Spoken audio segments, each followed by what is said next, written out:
Hello everyone, welcome to today's class. और आज की क्लास में हम क्या पढ़ रहे हैं? हम पढ़ रहे हैं पुलिस साइंस। इसकी डेफिनेशन पढ़ेंगे और इसके स्कोप के बारे में पढ़ेंगे। ओके, सो डेफिनेशन और स्कोप क्या है? पुलिस साइंस जो है वो एक इंटरडिसिप्लिनरी फील्ड है, मतलब कई सारे डिसिप्लिन्स का इंटरकनेक्शन पुलिस साइंस में होता है। देखो, किसी भी फील्ड में अगर साइंस लग गया ना तो उसमें साइंटिफिक मेथड्स अपने आप इंक्लूड हो जाते हैं। पुलिस साइंस मतलब पुलिसिंग के लिए जो साइंस हम यूज करेंगे, ठीक है। It is a particular study that focuses on the roles and the functions, operations and systems within the law enforcement। देखो, जो लॉ इन्फोर्समेंट है उसका एक बहुत ज्यादा इंपॉर्टेंट हिस्सा है पुलिस सिस्टम। पुलिस साइंस क्या है? पुलिस साइंस में आप पढ़ते हो कि इनके रोल्स क्या हैं, इनके फंक्शंस क्या रहेंगे, ऑपरेशंस कैसे होंगे और सिस्टम क्या रहने वाला है, ठीक है। सो बेसिक डेफिनेशन यही है। ये क्या इंटीग्रेट करता है? Principles of criminology, criminal justice, forensic science, sociology, psychology and public administration to enhance the effectiveness of police in maintaining law and order। देखो, तो मेन फोकस क्या है पुलिस का? लॉ एंड ऑर्डर को मेंटेन करना इनका काम होता है। अगर किसी ने इलीगल एक्टिविटी करी है, मतलब लॉ के अगेंस्ट कोई काम करा, तो उनको पकड़ने का काम है। सो ये क्या क्या इंक्लूड करता है? देखो, क्रिमिनोलॉजी भी अप्लाई करेंगे, क्रिमिनल जस्टिस के लिए काम करेंगे, फोरेंसिक साइंस अप्लाई करेंगे, सोशियोलॉजी अप्लाई करेंगे, साइकोलॉजी अप्लाई करेंगे और पब्लिक एडमिनिस्ट्रेशन। तो इसी वजह से मैंने बोला इंटरडिसिप्लिनरी है, बहुत सारे डिसिप्लिन इंटरकनेक्टेड है इसे परफॉर्म करने के लिए, राइट, ताकि लॉ एंड ऑर्डर को मेंटेन कर सके। जो पुलिस वाले होते हैं वो बहुत ज़्यादा टफ काम करते हैं, ये बात तो आप सब मानोगे ही मानोगे। और उसमें से इतने सारे साइंसेस लगने वाले हैं, इतने सारे सब्जेक्ट्स इंटरडिसिप्लिनरी काम करते हैं, ये आज आपको पता चला होगा। काफ़ी टफ वर्क है, लॉ एंड ऑर्डर को मेंटेन करना भी काफ़ी इंपॉर्टेंट काम है और काफ़ी टफ काम है। ओके, ताकि वो क्या कर सके? लॉ एंड ऑर्डर को मेंटेन कर सके, क्राइम प्रिवेंट कर सके और जस्टिस इंश्योर कर सके। मतलब जिसने कोई गलत काम किया है उसको सजा मिले, या फिर किसी ने गलत काम नहीं किया है और उसे इलीगली फ्रेम करा जा रहा है तो उसे बचाया जा सके। तो ये सारा काम पुलिस वाले करते हैं या पुलिस साइंस में होता है। अब स्कोप की बात करें तो सबसे पहला है क्रिमिनल इन्वेस्टिगेशन। देखो, फॉरेंसिक साइंस भी क्रिमिनल इन्वेस्टिगेशन करती है, पर जो फर्स्ट रिस्पॉन्डिंग ऑफिसर होते हैं, सबसे पहले जो क्राइम सीन में पहुंचते हैं वो पुलिस वाले ही होते हैं, पुलिस ऑफिसर्स ही होते हैं। फिर वो पुलिस ऑफिसर्स क्या करते हैं? वो फोरेंसिक की टीम को इन्फॉर्म करते हैं कि भाई देखो, हमें आपकी जरूरत है, यहाँ पे ऐसा ऐसा क्राइम हुआ है, आप आ जाओ। बट फर्स्ट किसने रिस्पॉन्ड करा? पुलिस वालों ने रिस्पॉन्ड करा। तो सबसे पहला इनका काम होता है क्रिमिनल इन्वेस्टिगेशन करने का, ठीक है। ये जो चीजें आपने लिखी हुई है स्क्रीन पे वो पढ़ सकते हो आप, वही ही मैं वर्बली एक्सप्लेन कर रही हूँ। तो मैं एक एक लाइन आप सभी के लिए पढ़ने नहीं वाली हूँ, बिकॉज वो तो आप खुद भी कर सकते हो, राइट।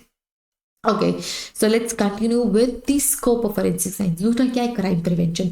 क्राइम से क्या करना? हमें बचाना, ठीक है। दो चीजें हैं, दो इंपॉर्टेंट काम है। हो सकता है ये थर्ड पॉइंट बन जाए, बट जो क्राइम कर रहा है उसे पकड़ना, क्राइम करने ना देना, और जो विक्टिम है, मतलब जिसके ऊपर क्राइम हो रहा है या फिर जो भी सफर कर रहा है, जो विक्टिम पार्टी है, उनको भी बचाना, राइट। अगर कोई चोर चोरी कर रहा है तो किसी का सामान चोरी करेगा ना, जिसको सामान का लॉस हुआ वो बेचारा तो विक्टिम ही है। तो यहाँ पे दोनों चीजें पुलिस वाले करते हैं, पुलिस साइंस में दोनों चीजें इंक्लूड हो जाती हैं कि क्रिमिनल को क्राइम करने ना देना जिससे विक्टिम ऑलरेडी क्राइम से बच रहा है ना। अगर मान लो कोई चोर है, उसे पकड़ा नहीं गया तो वो बार बार चोरी करेगा, बार बार चोरी करेगा। ऐसे तो उसका कॉन्फिडेंस और बिल्ड होगा कि भाई पुलिस तो मुझे पकड़ पाती नहीं है, मैं आराम से चोरियां करता रहूं। ऐसे विक्टिम्स बढ़ते रहेंगे, उनकी सफरिंग्स बढ़ती रहेगी, है ना। सो क्राइम प्रिवेंशन भी एक इंपॉर्टेंट स्कोप है पुलिस साइंस का। थर्ड स्कोप की मैं बात करूं तो लॉ इन्फोर्समेंट, लॉ को इन्फोर्स करना। अगर किसी का डर ना रहे तो कोई लॉ को फॉलो नहीं करता। फॉर एग्जाम्पल, अगर मैं स्कूल की बात करूं, स्कूल में क्या रूल होता है, क्या लॉ होता है कि भैया आपको यूनिफॉर्म पहन के आनी है, यूनिफॉर्म के शूज पहन के आना है, यूनिफॉर्म वाली ही ड्रेस पहन के आनी है, तो आप वही ड्रेस पहन के जाते हो, है ना। अगर मान लो आपको ये स्ट्रिक्टली ना बोला जाए कि भाई आपको यूनिफॉर्म पहन के आना है, तो आप डेली नए नए ड्रेसेस पहन के जाओगे, है ना। स्कूल में एक दिन छुट्टी मिलती थी, वो भी बर्थडे वाले दिन, राइट। और उसके अलावा आप हमेशा डिसिप्लिन में वही यूनिफॉर्म पहन के जाते थे साल भर, राइट। सो ऐसे ही जब तक कोई लॉ नहीं होता है या कोई स्ट्रिक्ट एक्शन नहीं लिया जाता या किसी का डर ना हो। किसका डर होता है? क्लास टीचर का डर हो सकता है, या फिर किसका डर हो सकता है? प्रिंसिपल का, वाइस प्रिंसिपल का डर हो सकता है। तो पनिशमेंट भी तो यही दिया करते हैं, राइट। सो इसी वजह से जब कोई डर होता है, जब कोई लॉ को इन्फोर्स कराने वाली स्ट्रॉन्ग पार्टी होती है, अगर पुलिस साइंस ही ना रहे या फिर पुलिस वाले ही ना रहे तो किसी को डर ही नहीं लगेगा, आराम से चोरियां होंगी, मर्डर हो जाएंगे, सब कुछ होता रहेगा, है ना। तो इस वजह से लॉ को इन्फोर्स करना, लॉ तो बना दिया गया है लेकिन उसको इनैक्ट करना, इन्फोर्स कराने का काम भी पुलिस साइंस के अंदर होता है या फिर पुलिस वाले करते हैं। Next forensic application. अब देखो जो फॉरेंसिक साइंस है बहुत ज़्यादा यूनिक है और हर किसी को इसकी जानकारी नहीं होती, इसी वजह से टाइम टाइम पे पुलिस वालों की ट्रेनिंग होती है ताकि वो फॉरेंसिक एस्पेक्ट्स को समझ सके और फॉरेंसिक के थ्योरीज को फॉरेंसिक को अप्लाई कर सके। तो forensic application is again one of the important points which comes under forensic which comes under police science. ठीक है, कम्युनिटी पुलिसिंग की बात करें, इसी वजह से पब्लिक एडमिनिस्ट्रेशन की मैं बात कर रही थी कि वहाँ की लोकल पब्लिक से वो किस तरीके से अपना रिलेशन बिल्ड कर रहे हैं, है ना। एक टाइम ऐसा था जब लोगों को लगता था कि पुलिस वाले ही खराब हैं, अगर हम उनसे मदद मांगेंगे तो हम ही उल्टा फंस जाएंगे, नहीं। लेकिन अब over the period of time police वाले हमारी हेल्प करने के लिए हैं, राइट। सो अब over the period of time ये इमेज पुलिस वालों की चेंज हुई है, अब लोग उनसे हेल्प मांगते हैं। और ये क्यों हो सका है, कम्युनिटी पुलिसिंग की वजह से हो सका है कि जिस भी एरिया में कोई पर्टिकुलर पुलिस काम करती है वहां के लोगों से वो घुल मिल के रह रही है, उनके पर्सपेक्टिव्स जान रही है, उनसे पूछ रही है, उनके बारे में समझ रही है, तब जाके कम्युनिटी पुलिसिंग की वजह से एक हेल्दी रिलेशन अब बन पाया है। बिहेवियरल एनालिसिस बहुत ज़्यादा इम्पॉर्टेंट पॉइंट है ये, किसी भी सस्पेक्ट विक्टिम इन सभी के लिए जो बिहेवियरल एनालिसिस वाला पॉइंट है बहुत इंपॉर्टेंट काम करता है।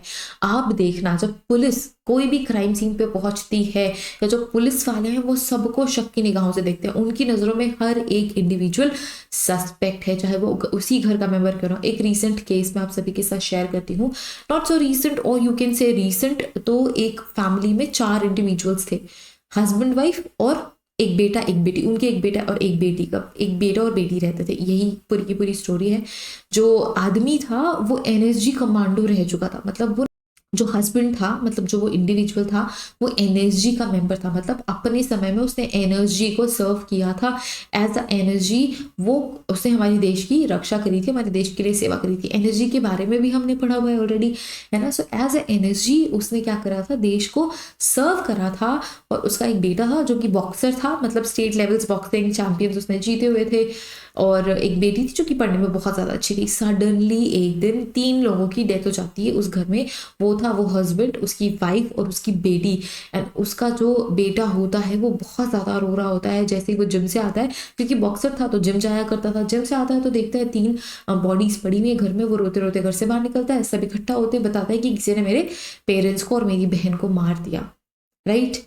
पुलिस आती है, पुलिस क्राइम सीन को देखती है। सबसे पहला सस्पेक्ट होता है वही लड़का जिसने अपने मम्मी पापा और अपनी बहन को रिसेंटली खो दिया। और वो रो भी इतनी बुरी तरीके से रहा था कि लग रहा था कि कितना ज़्यादा दुखी है बेचारा। लेकिन पूरी इन्वेस्टिगेशन होते तक ही यही प्रूव हुआ कि उसने ही क्या करें, सबके मर्डर्स करें।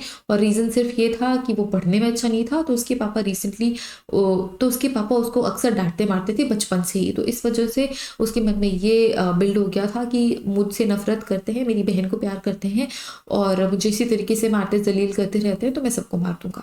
और यही उसने किया। और बहुत यंग एज, अराउंड 20-21 ईयर्स का वो लड़का रहा होगा, उसने ये काम किया। सो यही बात है कि जो सस्पेक्ट होता है वो कोई भी हो सकता है, ज़रूरी नहीं है। जो बिहेवियरल एनालिसिस है वो इंपॉर्टेंट रोल प्ले करता है कि किसका बिहेवियर कैसा है। अगर कोई बहुत ज़्यादा रो रहा है तो क्या बात है, अगर कोई रो ही नहीं रहा है तो क्या बात है, अगर कोई नॉर्मल रो रहा है किस तरीके से बिहेव कर रहा है, ये बहुत ज़्यादा इंपॉर्टेंट रोल प्ले करता हो। और ये साइकोलॉजी से भी रिलेटेड है, एनी पुलिस साइंस में काफ़ी इंपॉर्टेंट रोल प्ले करता है। इथिक्स और ह्यूमन राइट, ह्यूमन राइट्स बहुत ज़्यादा इंपॉर्टेंट है, इथिक्स बहुत ज़्यादा इंपॉर्टेंट है। एक उसूल होता है पुलिस वालों का, वो फॉलो करना ज़रूरी होता है।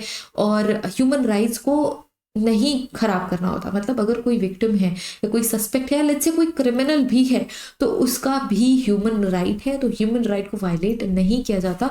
तो पुलिस वाले उसका भी ध्यान रखते हैं। टेक्नोलॉजी और इनोवेशन, जैसे जैसे टेक्नोलॉजी बढ़ रही है, जैसे जैसे नए नए इनोवेशन हो रहे हैं, उसी तरीके से पुलिस वालों को ट्रेनिंग मिलती रहती है और वो डेवलप कर रहे हैं। ट्रैफिक मैनेजमेंट भी पुलिस वाले करते हैं। इनकी एक अलग से ट्रैफिक विंग होती है जो कि ट्रैफिक हैंडल करने का काम करती है, ताकि किसी भी तरीके के एक्सीडेंट्स ना हो, लोगों का नुकसान ना हो।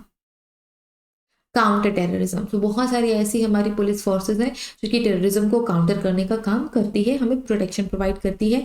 ट्रेनिंग और डेवलपमेंट, यही मैंने बताया डिफरेंट में, जैसे कि गन्स कैसे यूज़ करनी है, न्यू गन्स कैसे यूज़ करनी है, किसी भी तरीके के वेपन कैसे यूज़ करना है, ग्रेनेड्स कैसे यूज़ करने हैं, सब कुछ की ट्रेनिंग उनकी होती है। इसके साथ ही साथ फॉरेंसिक की ट्रेनिंग होती है, डिजिटल डिवाइसेस की ट्रेनिंग होती है। इन सभी की ट्रेनिंग और डेवलपमेंट का काम होता रहता है पुलिस साइंसेस के अंदर। रिसर्च एंड पॉलिसी डेवलपमेंट भी होती है, रिसर्च होती रहती होती है, क्या नई नई पॉलिसीज बननी चाहिए, क्या पॉलिसीज नहीं बननी चाहिए, ये सारी चीजें होती रहती है। तो ये था आपका टॉपिक पुलिस साइंस, डेफिनेशन और स्कोप। नेक्स्ट जो आपका टॉपिक है वो है पुलिस साइंस में हु इज एन इन्वेस्टिगेटर, कि इन्वेस्टिगेटर कौन होता है, क्या होता है, क्या काम करता है। ठीक है, तो इन्वेस्टिगेटर कौन है? इन्वेस्टिगेटर एक ऐसा प्रोफेशन होता है, एक ऐसा प्रोफेशनल बंदा होता है जो कि रिस्पॉन्सिबल होता है साइंटिफिकली कंडक्ट करने के लिए कि किस तरीके से इंक्वायरीज करी जाए, एग्जामिनेशन करा जाए और अनकवर किया जाए फैक्ट्स को, मतलब जो सच्चाई है उसको जाना जाए, एविडेंस को गैदर किया जाए और सॉल्व करा जाए केस को, और कोई भी इशू अगर है उसको सॉल्व करा जाए। जो इन्वेस्टिगेटर्स होते हैं वो ऑपरेट करते हैं across various fields such as law enforcement, private investigation, corporate security, forensic science and intelligence. तो ये सारे पर्टिकुलर एरियाज हैं जहाँ पे इन्वेस्टिगेटर्स काम करते हैं या फिर ये इन्वेस्टिगेटर होते हैं, जैसे कि लॉ एनफोर्समेंट के investigators, private investigators, corporate security को इन्वेस्टिगेट करने वाले, फॉरेंसिक साइंस क्राइम सीन को इन्वेस्टिगेट करते हैं, इंटेलिजेंस वाले भी डिफरेंट क्राइम और क्रिमिनल एरियाज को इन्वेस्टिगेट करने का काम करते हैं। अब रोल्स एंड रिस्पॉन्सिबिलिटीज क्या है भाई इन्वेस्टिगेटर की? सो क्राइम सीन का इन्वेस्टिगेशन, ये इनकी रोल्स रिस्पॉन्सिबिलिटी होती है। Visiting and securing the crime scene to prevent contamination, collection, preservation and documentation of physical evidence, fingerprint, DNA और वेपन जो भी आपको क्राइम सीन में मिल रहा है उन सभी का रिकंस्ट्रक्शन करना, सीक्वेंस ऑफ इवेंट्स का कि क्या क्या हुआ होगा इस पर्टिकुलर क्राइम में, किसके बेसिस पे, जो भी एविडेंसेस मिले हैं उसके बेसिस पे, और अकाउंट्स के विटनेसेस पे, मतलब विटनेसेस ने बताया, जो जो विटनेस है हमारे उनके अकाउंट्स पे। नेक्स्ट जो काम इनका होता है वो फैक्ट फाइंडिंग होता है और एविडेंस गैदरिंग होता है, कि ये देखते हैं कि कौन कौन से फैक्ट्स हो सकते हैं, कौन से फैक्टर्स होते हैं जो अफेक्ट कर सकते हैं क्राइम सीन को, जो भी क्राइम है उसको कैसे अफेक्ट कर रहे हैं, एविडेंसेस को कैसे कलेक्ट करना है, ये सारी चीजें इन्वेस्टिगेटर का काम होता है।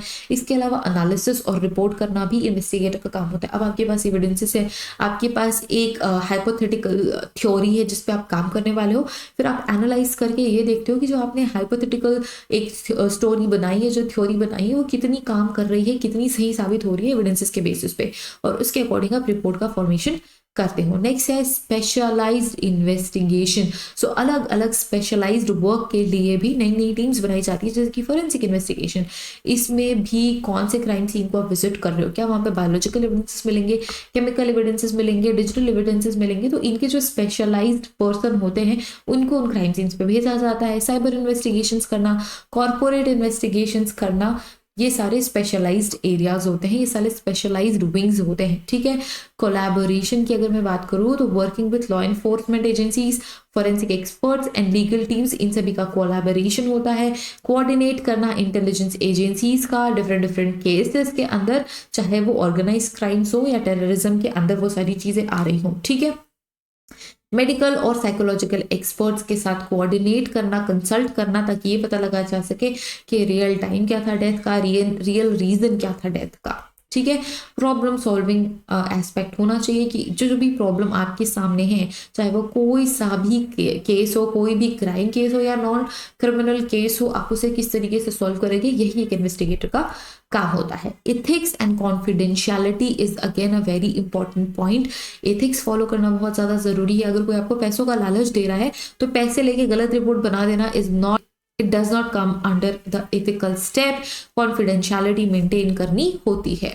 ओके, टाइप्स ऑफ इन्वेस्टिगेटर की अगर हम बात करें तो पुलिस इन्वेस्टिगेटर्स होते हैं, प्राइवेट इन्वेस्टिगेटर्स होते हैं, फोरेंसिक इन्वेस्टिगेटर्स होते हैं, crime scene investigator, cyber crime investigators होते हैं, कॉर्पोरेट इन्वेस्टिगेटर्स होते हैं। Okay, skills and qualities of an effective investigator क्या क्या हो सकती है? देखो, एनालिटिकल थिंकिंग होनी चाहिए, अटेंशन होना चाहिए, हर एक माइन्यूट डिटेल को ऑब्जर्व करने का स्किल होना चाहिए, कम्युनिकेशन बहुत अच्छी होनी चाहिए कि सामने वाले को पता भी ना चले और आप सारी एसेंशियल डिटेल्स बातों बातों में उससे आपने निकलवा ली।